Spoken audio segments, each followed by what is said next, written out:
Thanks, Randy, for joining us. This is a chance to talk story and have a conversation. And I wanted to start and kind of take it back a couple of years, back to late 2014, and you were retired and relaxed and happy, I think, and playing some golf. And a lot's changed since then, but you were asked to join the PUC at that time, and you don't really have a regulatory or energy background per se, but you have been an attorney and a public servant for your entire career. And so I wanted to ask if you could talk about your background and why you decided to return to public service, and talk about your approach to regulation as the chair of the PUC. Thanks, Dave, and it's my pleasure to be here. This is my first time here, and I hope it's not the last. I was retired. I was happy. I had hair, and I'm somewhat happy, and I don't have hair now. But the question you posed about why I came back, from when I was in the, intermediate school, today middle school, I was captivated by the Kennedy brothers, most particularly John Kennedy. He came to visit Hawaii in 1959, and I was in the 7th grade, I believe. And ever since then, the Kennedy brothers, John Kennedy, Robert Kennedy, instilling in me a sense of public duty, giving back to your community, got me interested in politics, actually. There's also, growing up in Hawaii, in a Japanese-American family, a saying that's, I'm sure we all know, okage-sama de. And it means to me, it means I am what I am because of all of you. And for me, it means that those who came before me laid the foundation for me to be the first in my family, after 4 generations in Hawaii, to go to college, to become a lawyer, to do something. And then it imposes, therefore, an obligation on me to play it forward, to make contributions to the future generation, make it a better world. And so I set out to do that, first as an Attorney General, Deputy AG, a City Councilman, Aloha Tau Development Corporation Executive Director, State Senator, Chair of the Labor Appeals Board, Chair of the Hawaii State Tax Commission, all involving in public service. And it gave back to me, because I learned from all of that and to become what I am today. First, from politics, that the number one group that you must always serve is the public. If you're in politics, they elect you out of office. But it is always the public that has to be foremost in your mind. Second, as a Deputy Attorney General, my supervisor was a man named Hiromu Suzawa, very strict constructionist. And he always should tell me when I'm looking at interpreting a law or a policy, to make sure you do the research so that you know what the policymakers wanted. You are there to implement that policy, to interpret that policy as intended. And it served me well in my quasi-judicial capacity from the Labor Appeals Board and the PUC. In that quasi-judicial capacity, you are duty-bound to look at the facts, to look at the law, and make a decision. And so it stays with me. I was retired, and Governor Ige came to me and asked that I serve on the PUC. I was interested at that time, intrigued at the time, because we were now talking even more seriously about food sustainability and energy sustainability. These are not new concepts. They've been around since Governor Burns in the 60s, Governor Ariyoshi in the 70s and 80s. But there were dreams then. There was talk then. There was hope then.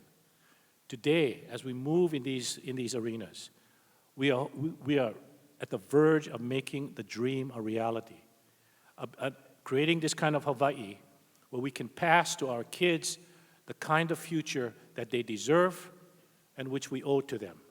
And so when he asked, I said yes. And I've been given the privilege of working with an outstanding group of people at the Public Utilities Commission, particularly the staff. And I'll talk a little more about them as we go along. But when I came in, we didn't have many, and we've hired. And I've tried to make it a point we've tried to make it a point to hire young people because they have more of a vested interest in the future than I do. I'm not going to be here in 20 years. They will. And they are energetic, they are committed, they are concerned, and they're doing their job, and I'm very privileged to work with them. Thanks. So you've been the chair for a couple of years, so there have been, many important events and some big decisions that have been made. Can you reflect on your time and where were we when you took the job and when you accepted and you said you'd come back to public service, and what's been accomplished since you took office in the last 2 years? Well, I think the world was a better place before I came on. I'm sure some of you will agree. But the first thing I wanted to do, when I came on the PUC, there were like 30 people. That's including administrative staff. And since then, and because of legislation that was enacted, a lot of it pushed by my predecessor to boost up the commission, increase its capacity, provide the funding, we're now almost at 60 people. And as I said, there are many new, young, energetic, committed people. That's what we need. And because the future is theirs, as I said before. I also hope, because I talked to them before they're hired, that they will come to embrace the idea that it is important to serve the public, and that they will come to love it as I have. And I think they are, and I think they know what they're doing and how important it is. Second, with the staff that we got up to, we were able to move forward with what I call the 4 major dockets, PSIP, DR, DER, and decoupling, which were at the PUC when I got there, but we've been trying to move them much more aggressively. And we're able to do so even with that massive case called Nextera. That was a very huge undertaking for us. 22 days of hearings, thousands of documents. And remember what I said about quasi-judicial and what I learned from the law.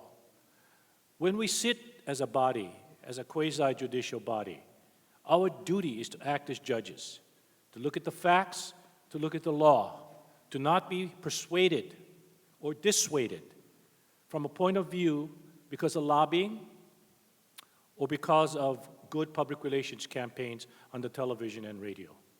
And we blocked that out. And we made our decision. And we did our job. In the process of that case, and some of you were participants, we wanted to make sure the commissioners, at that time, Mr. Champley and Ms. Akiba and myself, to ensure that there was a broad cross-section of representation as parties. And we did that. We had over 30 parties. We held hearings on every single neighbor island, including Kauai, who is not a part of the ecosystem. We allowed all parties to participate, either present testimony, cross-examine witness, or present the evidence. And we then ruled based on the facts and the law. And remember what I said, one of the things that I learned. I'm not reading, that's just bullet points for me too. These are not stage questions. Maybe it's not, I don't know. I lost my point, let me go back and read. But remember what I said about public interest. That was foremost in our minds. And when we reviewed the facts, when we reviewed the law, when staff did their analysis and presented us with recommendations, we came to the conclusion, Commissioner Akiba and I, that this application was not in the public interest, and we ruled. I am very comfortable with that decision. I believe that was the right decision.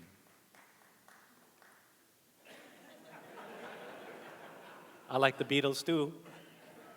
Thank you. And with a bolstered staff, we kept moving with the 4 major cases. I hope this doesn't offend you because I know you've all been working hard way before I came on board on these cases. But we're at a point now, and I've told this to staff and to Dave and to others. It is time we walk the talk We've got to act. Inclinations, our white paper, is not merely an academic thesis.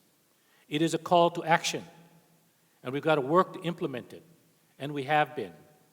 We expect that there will be action, concrete action, less discussion, more presentation of action plans in PSIP, DER, demand response, and decoupling. We issue decisions in time of use. We issue decisions on community-based renewables. We're working to address, we closed phase 1 of DER. We're working diligently in phase 2 to address new and old issues. We are not unsympathetic, nor are we closed-minded to the concerns raised by the solar industry, for example, when we ended the NEM program. The concerns now on the grid supply system, the concerns about the lack of building permits for self-supply system, and we're going to work on it because we know that these are important components and we need to move forward with it. The DR program, I flew over with Mr. Oshima from Hawaiian Electric. He was sitting behind me, as he should be. Hi, Alan. So I was able to turn around and ask him, are you implementing DR? And he said, yes, they are. They're beginning. And that's a step in the right direction. We are reviewing the final plans in the PSIP document. We continue to work to develop a regulatory model for performance-based rate making. That'll be taken up, reviewed somewhat in decoupling. We may even open a new docket. We understand how important that is as we move forward and look at new regulatory rate making in the future.